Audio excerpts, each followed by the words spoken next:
Minhas amigas, meus amigos, muito bom dia. Começa agora mais uma edição do programa TV Atalaia Entrevista. Comigo, Carlos Batalha. É início de semana, segunda-feira. Nos estúdios da TV Atalaia, a TV dos sergipanos, você fica por dentro do que acontece em nosso estado e no nosso país. Sempre com grandes entrevistas realizadas dentro do estúdio e, em algumas ocasiões, você pode também conferir entrevistas itinerantes. Como nessa semana, nós iremos exibir algumas entrevistas que fizemos a semana passada em Brasília, quando da reunião da marcha, a 20ª Marcha dos Prefeitos à Capital Federal. Nós éramos até para ter exibido a entrevista, por exemplo, com o prefeito Edivaldo Nogueira, na última sexta-feira, uma entrevista, inclusive, excelente, onde ele analisa vários dos pontos da nossa capital e também vários outros prefeitos do interior do estado estarão falando aqui durante essa semana, como o prefeito Painho, da cidade de Ilha das Flores, Paulo Ragenbeck, da cidade de Laranjeiras, Elinho de Pirambu, Gerana de Riachão do Dantas, Cristiano Beltrão, da cidade de Ilha das Flores, são alguns dos prefeitos que estarão conversando com a gente na semana que terminou, uma semana muito conturbada, com todos aqueles problemas envolvendo o presidente Temer e a própria presidência da República. Mas a TV Atalaia estava lá, fizemos essas matérias e vocês durante a semana irão acompanhar. Mas você também é muito bem-vindo através do telefone 3226-2610 ou nas redes sociais. Você pode interagir e participar nos enviando sugestões de possíveis entrevistados. Então fique ligado e participe aqui do TV Atalaia Entrevista. E no programa de hoje receberemos a ilustre visita do jovem prefeito Igor Oliveira, prefeito da cidade de Poço Verde e escolhido como um dos 100 melhores prefeitos do país. Tão jovem. Você tem carteira já de habilitação para dirigir? Igor, bom dia. Bom dia, Batalha. Bom dia a todos que nos assistem nesse momento. Igor, nos conte, antes de entrarmos realmente na sua gestão, a gente manda um abraço para todo o povo de Poço Verde. É uma cidade que já tem a tradição de administração da família do Igor, porque o pai dele, para quem não sabe, o Everaldo, foi durante três mandatos prefeito de Poço Verde. E um desses, se eu não estou enganado, foi proporcionalmente o mais votado do país. Sim. É isso? Meu pai foi prefeito em 82, aos 23 anos de idade, sem ter tradição política, né? Sem ser filho de político, sendo filho de família bem humilde. E derrotou lá naquele momento uma oligarquia que há 24 anos dominava o município de Poço Verde. De lá, ele foi o segundo mais jovem prefeito do Brasil e teve aí 3 mandatos, sendo também deputado federal, secretário de Estado por alguns mandatos e hoje é superintendente federal da agricultura no estado de Sergipe. Muito bem. Igor, aí é claro que o exemplo vem dentro de casa e aí você se inspirou na política. E não foi a sua primeira candidatura. Você foi candidato em 2008, né? 2012. 2012, sim. 2012, agora 2016. Você tinha quantos anos em 2012? Em 2012 eu tinha 26 anos e aí fundei no município o Partido Social Cristão, o PSC, que é o meu partido até hoje.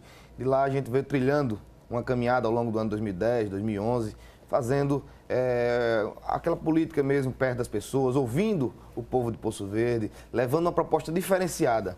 E naquele momento fui consagrado candidato nas convenções, fui candidato em 2012, perdendo a eleição por 289 votos, menos de 1%, uma eleição totalmente acirrada que terminou praticamente empatada. Lá nós já falávamos as diversas peculiaridades que Poço Verde tinha e que não poderia estar sofrendo. E aí sofremos os últimos 4 anos, até, graças a Deus, no último ano de 2016, agora em outubro, pudemos ganhar com uma grande vitória, a maior vitória da história de Poço Verde. Tive 8.206 votos de grandes amigos, grandes guerreiros do nosso município, que foram às ruas mesmo, reivindicar melhorias, reivindicar um novo tempo para o nosso município. Esses 8 mil representou o que em termos percentuais? 57%. 57% das urnas. Exatamente. Em 2012, quando você perdeu, qual foi a quantidade, a diferença para o seu adversário? 47% a 46%. Tinham 5 candidatos naquele momento. Então eu tive 46%. 1% foi. Tive 46,6% e meu adversário teve 47,2,3%, algo assim. Quantas noites você ficou sem dormir? Nenhuma. Mas quando cheguei em casa em 2012, que tinha perdido a eleição, perguntei a Deus, por que perdi a eleição, meu senhor? E aí entreguei a ele meu destino e fui trabalhar e conseguir a vida. Inclusive, poucos dias depois da eleição, já estava na caminhada do nosso município, nas procissões, visitando as pessoas, e com a mesma alegria de sempre. Não esmoreci, corri atrás e, graças a Deus, cheguei ao êxito. Eu lhe fiz essa pergunta porque existem derrotas que são, assim, traumáticas, né? Isso é como futebol. Se meu time perder por 3-0, perdeu porque jogou mal. Agora vai lá, o time perde por 1-0 com um gol aos 49 minutos, ou então um pênalti inventado ou coisa que o valha, dá para o sujeito ficar meio, não é? Onde é que eu falhei? Uma diferença 49 votos. Então, às vezes é dentro de uma família. 289 votos, na verdade, né? 289, a diferença. Então, eu vi que não era eventualmente uma falha. Eu saí de uma candidatura com 0. Eu comecei em 2011 uma caminhada. Eu peguei um adversário lá que estava há 8 anos secretário do seu tio, foi secretário de Finanças, estava no meio administrativo. E eu, do 0, cheguei a 46%. Para mim foi uma grande vitória. Eu utilizei e utilizo essa derrota que tive no ano 2012, hoje como cabedal de vida pública, para entender que a vida não é só de vitórias, de bonanças. A vida participa das derrotas e é nas derrotas que a gente tem que buscar força para chegar às vitórias. Isso é uma pura realidade. Os grandes vencedores são conhecidos após cada derrota e a superação para uma vitória a seguir, né? Ô Igor, você participou a semana passada, como dezenas de outros prefeitos de Sergipe e milhares do Brasil, da 20ª Marcha dos Prefeitos a Brasília. Uma semana que começou muito bem, com entusiasmo espetacular por parte dos prefeitos, com a extensão do pagamento do INSS de 200 para 200 meses, né?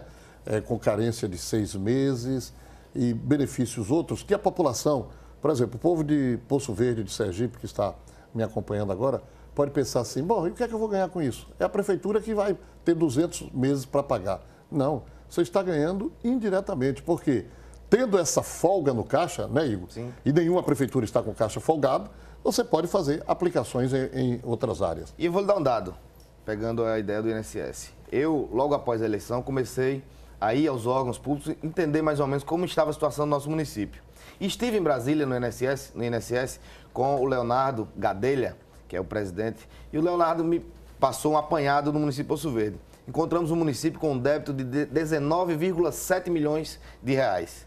Ao longo dos últimos anos, Poço Verde não vinha pagando de forma correta o INSS, não vinha buscando parcelamento, nem vinha buscando as resoluções. E aí veio o choque inicial. Como resolver isso?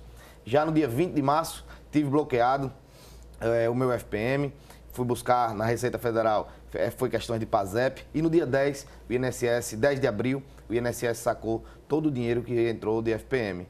Então, essa vitória dos prefeitos, essa vitória dos municípios sergipanos, ou dos municípios brasileiros, desculpe, é muito importante, porque 200 meses, com 80% de abatimento dos juros e 25% da multa, vai fazer com que a gente possa pagar e que possa recuperar crédito e recursos importantíssimos para poder fazer obras fruto de recurso próprio, como aquisições de carros e mais medicamentos, muito mais trabalho também na área da saúde. Tudo isso vai ser, sim, um diferencial para todos os municípios. Então, como eu dizia, a semana que começou muito bem, né, terminou da quarta-feira em diante, virando, assim, um clima de funeral, né?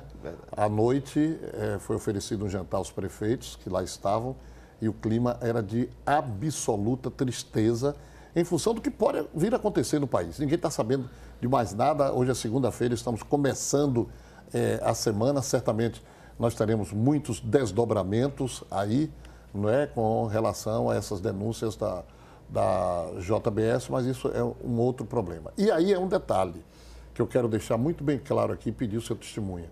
Eu comentei a semana passada, na sexta-feira, na emissora de rádio, na Rádio Jornal, de que tinha gente aqui soltando foguetes se Temer vier se afastar do governo. Eu disse que Sergipe é um estado que será muito prejudicado, né? Porque eu passei 3 dias lá e vi o entusiasmo, e você pode confirmar ou não, dos prefeitos, com a ajuda que o líder do governo, André Moura, está dando de liberação de recursos e tal. O próprio prefeito Edivaldo Nogueira esteve lá, a fila de recursos do do Forró Caju. Então, quem tem a perder, Sergipe, muito também, se houver uma queda como essa, né, Igor? Com certeza, Batalha. O Brasil passou por um momento muito traumático, de forma recente, foi a saída da presidente Dilma. E aí, no momento que vai se recuperando desse trauma, que vai engatando a economia, que vai voltando os municípios ao desenvolvimento, voltando a gerir as coisas de forma, numa evolução tremenda, acontece algo assim. Então, a gente fica muito triste e, como você vinha dizendo há pouco, o líder do governo, André Moura, ele tem trabalhado muito para todos os municípios sergipanos, indistintamente, sem olhar quem. Eu já pude acompanhar várias vezes. Nessa última semana mesmo da marcha, nós fomos ao ministro das cidades, o Bruno Araújo, fomos ao ministro do turismo, Max Beltrão, vários prefeitos levados pelo líder, e onde o líder buscava ali parcerias e apoio daqueles ministros, que todos se colocaram à disposição, enaltecendo o trabalho que vem sendo feito pelo líder André Moura. Então, para nós, é um momento de grande tensão. Na verdade, para todo o Brasil, é uma instabilidade política, e nenhuma estabilidade política é boa. É boa quando as coisas estão acontecendo positivamente e que, naturalmente, as coisas vão fluindo. Mas vamos torcer para que dê tudo certo e que o Brasil vença, que somos todos um povo guerreiro e vencedor. Verdade, ultrapasse mais essa crise. Nós vamos chamar um rápido intervalo comercial e voltamos continuando esse papo com o jovem prefeito Igor Oliveira, prefeito da cidade de Poço Verde. E aí nós vamos falar agora sobre o que é que ele está fazendo, o que é que ele está pretendendo, os projetos para a sua cidade. 2 minutos.